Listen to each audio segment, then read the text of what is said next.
Hello hello tout le monde, je vous retrouve aujourd'hui pour vous parler de livres divers et variés, non pas pour vous donner mon avis mais pour vous montrer ce que j'ai pour l'instant acheté, à savoir que je vous reparlerai de ces ouvrages d'une façon ou d'une autre, que ça soit dans des ouvrages terminés ou au cours de vidéos un petit peu favoris selon le type de roman. Il n'y a pas que des romans en fait. Donc le premier que je vous montre, c'est quelque chose qui est sorti récemment en édition de poche chez L'Instant Présent de Guillaume Musso. Donc c'est un roman, enfin c'est un auteur à succès, il faut le dire, hein, Guillaume Musso. Je vous lis la quatrième de couverture.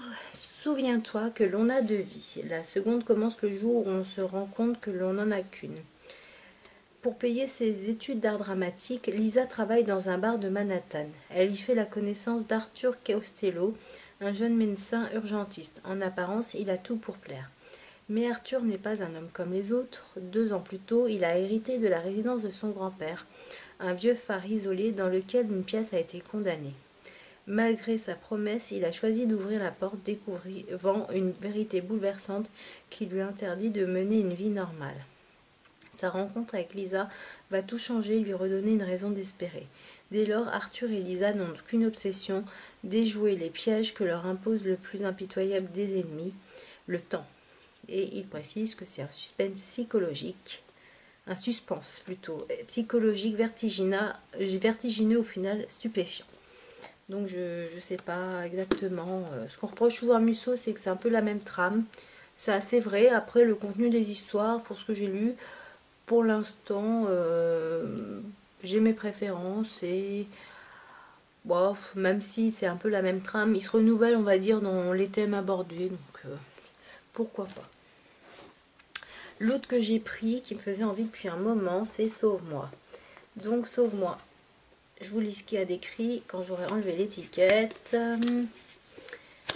Le plus difficile n'est pas de rencontrer l'amour, mais de savoir le garder. Un soir d'hiver en plein cœur de Broadway, Juliette, jolie Française de 28 ans, croise la route de Sam, un jeune pédiatre new-yorkais. Par crainte de le décevoir, elle lui cache qu'elle multiplie les petits boulots en nourrissant des rêves d'actrice.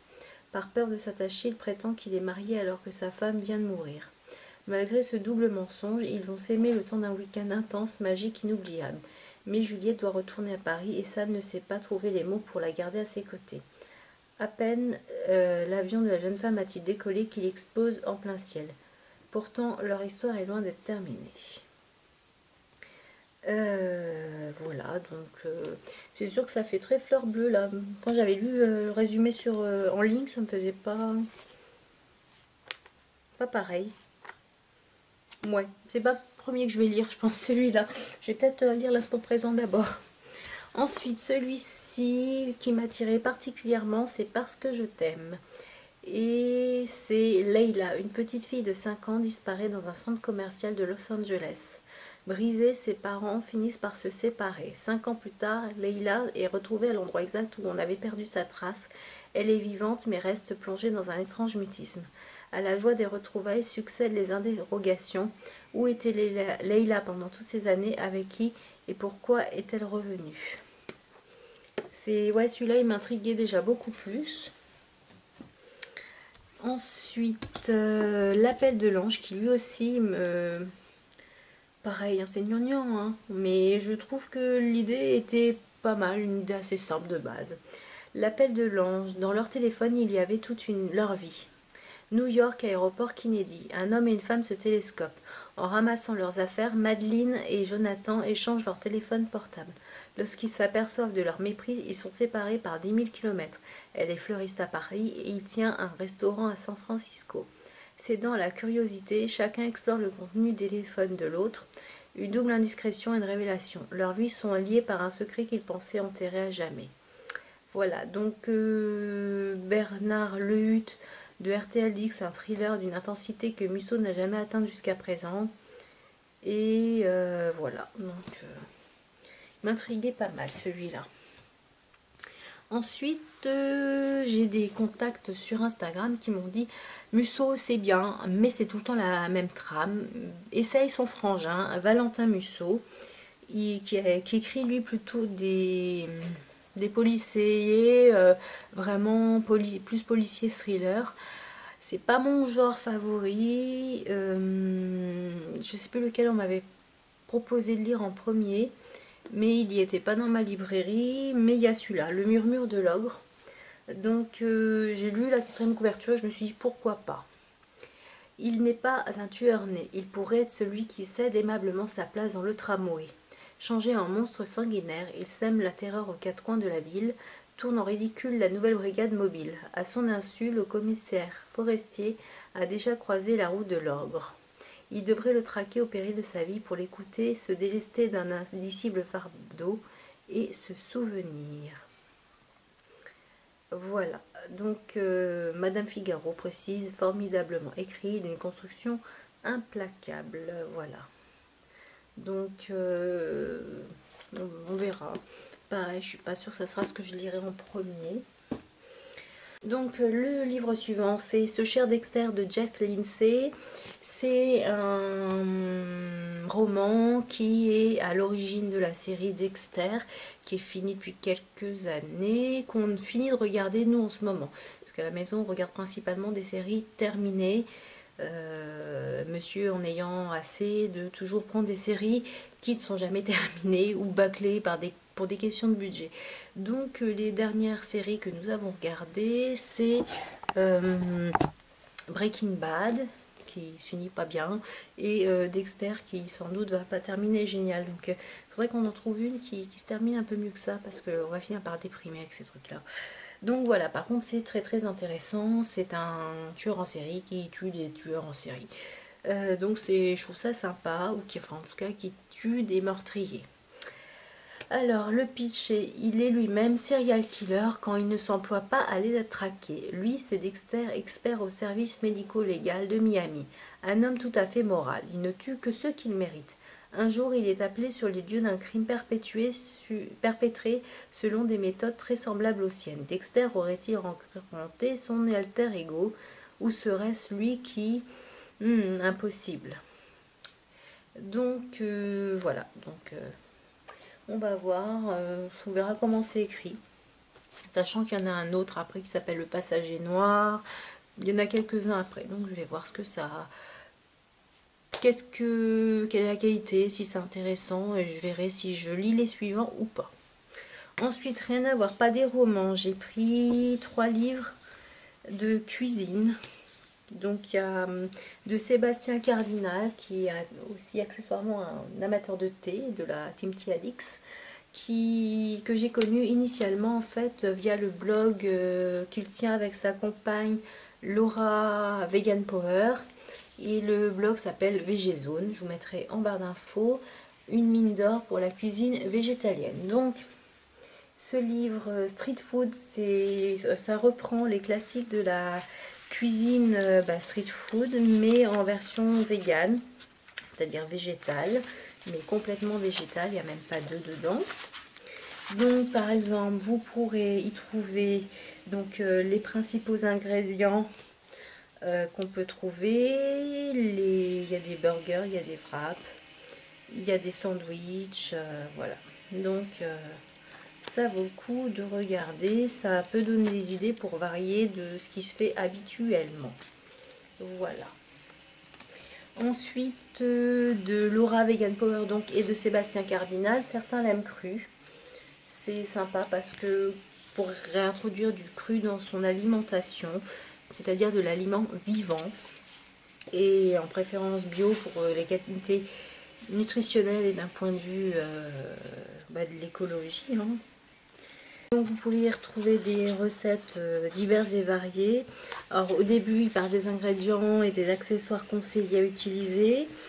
Enfin plutôt du matériel. Vous pouvez y retrouver des boissons comme du chocolat chaud, des sauces diverses, des entrées, des plats, des desserts et un carnet d'adresses. Bon, c'est principalement à Paris. Ouais. Ou acheter des choses en ligne. Donc c'est pas mal, c'est de bons conseils. C'est des livres toujours très très beaux au niveau de l'illustration. Par contre, c'est l'âge de l'homme, et c'est vrai que l'âge de l'homme sont pas très très donné en termes de prix, mais bon, après, c'est des livres, entre guillemets, d'indépendants, c'est pas... Forcément, c'est un coût. Donc, c'est aussi encourager la créativité et le faire autrement. Ensuite, nous avons pareil de Sébastien Cardinal à la française. Donc, en fait, c'est le pari fou de conjuguer la cuisine française avec la cuisine végétalienne. Oui, rien que ça. Et Sébastien nous propose donc de reprendre les grands classiques de la cuisine française et de les adapter. Donc vous y trouverez déjà des conseils pour remplacer la viande, tout ce qui est crème, faire son bouillon, etc. Et vous aurez la soupe à l'oignon, du potage Saint-Germain, des escargots de pleurote maître d'hôtel.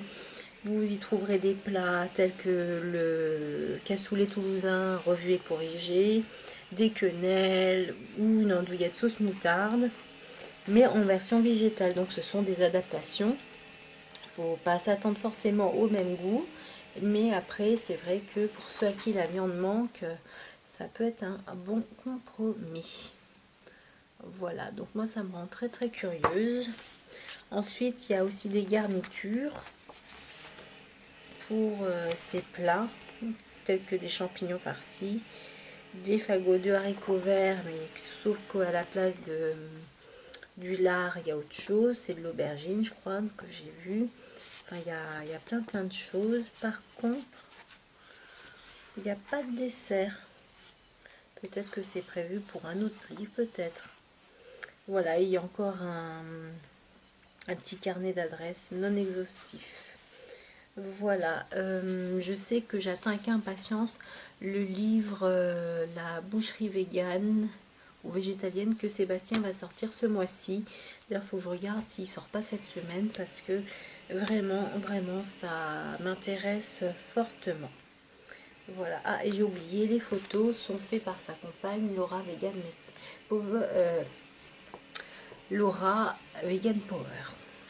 Le dernier livre que je veux vous présenter, c'est Un potager sur mon balcon. C'est un livre qui traite de comment faire un petit potager sur son balcon, puisque je n'ai plus de potager, plus de parcelles.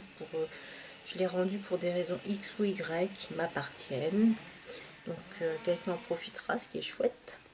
Et du coup, il y a plein de conseils, comment cultiver certaines plantes. Donc je suis curieuse. Moi, je l'ai pris pour savoir quoi mettre et surtout pour avoir des astuces, gagner de la place, ce genre de choses. Donc c'est un livre bien illustré. Et voilà, donc je suis vraiment ravie. Surtout que je vais avoir une semaine de vacances la semaine prochaine. Donc je compte faire mes semis. J'espère que le semis de mes tomates sera pas trop tardif. Et puis sinon, bah tant pis. Allez, en attendant, si vous les connaissez, c'est tous ces livres, vous n'hésitez pas à donner votre avis. J'en reparlerai probablement, au moins pour les romans, dans une vidéo de livres terminés ou dans mes produits terminés d'une façon générale. Et puis sinon, si les autres livres m'ont beaucoup plu, je vous en reparlerai dans des favoris. Voilà. Plein de gros bisous et à bientôt.